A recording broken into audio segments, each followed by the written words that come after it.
Quelle impression pouvez-vous nous donner après avoir assisté à ce procès d'aujourd'hui, Laurent Gbagbo et Blé Goudé?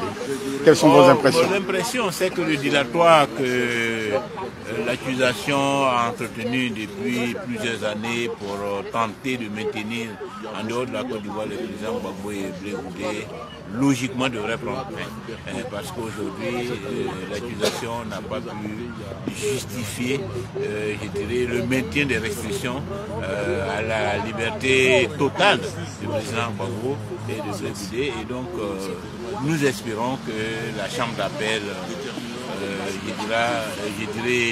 mettra fin à cette situation et en prenant une décision de lever de toutes les restrictions conformément à la volonté de la défense. Quelles sont vos impressions par rapport aux arguments, l'argument des avocats de la Côte d'Ivoire? Qu'est-ce que vous en pensez? Je crois qu'ils sont venus plutôt prouver que tout ce qui est tenté à l'heure actuelle relève purement de la politique, d'une volonté politique de maintenir en dehors de la Côte d'Ivoire, en dehors du jeu politique en Côte d'Ivoire, en dehors du processus de réconciliation nationale en Côte d'Ivoire, M.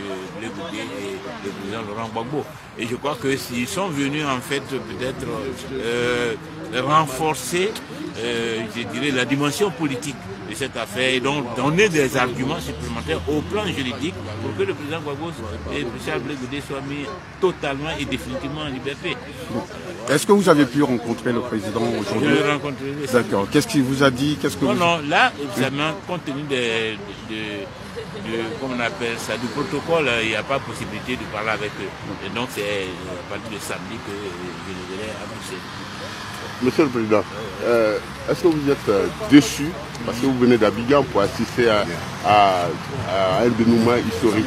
Est-ce que vous êtes déçu du déroulé de cette audience? Je ne suis pas déçu parce que les avocats de la défense, c'est-à-dire les avocats du président Gbagbo et de Charles Blé Goudé ont été à la hauteur. Ils ont confondu l'accusation. Ils ont été suffisamsamment pertinents, ils ont développé une argumentation suffisamment pertinente. Et donc, personnellement, j'ai été fier de leur prestation. Et j'espère, puisque la Chambre va rendre sa décision dans les jours à venir, j'espère que cette décision ira dans le sens de nos attentes et mettra fin à ce mélodrame.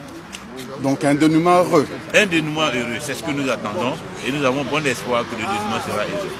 D'accord. Mais monsieur le Président, vous rentrez quand? En début de semaine prochaine. D'accord. Qu'est-ce que vous direz au parti Abidjan avec ce qui a été dit ici en Rwanda? Je leur dirais que ce drame-là est en train de prendre fin.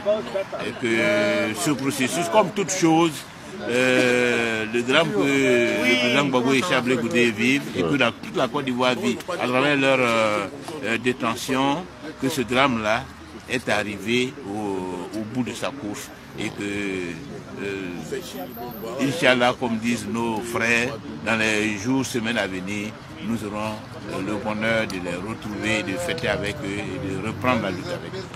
Président, on a cru attendre qu'il y aura un congrès bientôt. Est-ce que vous pouvez nous en parler? Oui, un congrès unitaire. Vous savez que le processus de rassemblement d'unité du parti est en mouvement. Et aujourd'hui, ici même, j'ai rencontré beaucoup de nos camarades, comme je le dis habituellement, qui étaient dans la chambre d'à côté. Nous avons fraternisé, nous nous sommes retrouvés avec beaucoup de bonheur, beaucoup de joie, beaucoup d'émotion, ce qui montre bien que tous les militants ont soif d'unité. Et donc, très bientôt, nous allons faire un congrès. Dans les semaines à venir, nous allons réfléchir aux modalités pratiques de ce congrès. Et je crois que la grande famille du Front populaire ivoirien est en train de se retrouver. Et comme un bonheur ne vient jamais tout seul, on espère que ce bonheur-là sera accompagné de la libération du président Gbagbo et que ce sera aussi, je dirais, un élément catalyseur de cette unité des militants et des militants du Front populaire ivoirien. Monsieur le Président, est-ce que ce congrès ne vous met pas en porte-à-faux parce qu'il y a eu une division? Est-ce que vous serez reconduit? Si vous n'êtes pas reconduit, quelle sera votre position Ce n'est pas le plus important. Les ambitions personnelles sont une chose. Aujourd'hui, nous devons avoir des ambitions pour la Côte d'Ivoire. Et pour la Côte d'Ivoire, toutes les potentialités, toutes les compétences sont nécessaires. On a besoin de tout le monde.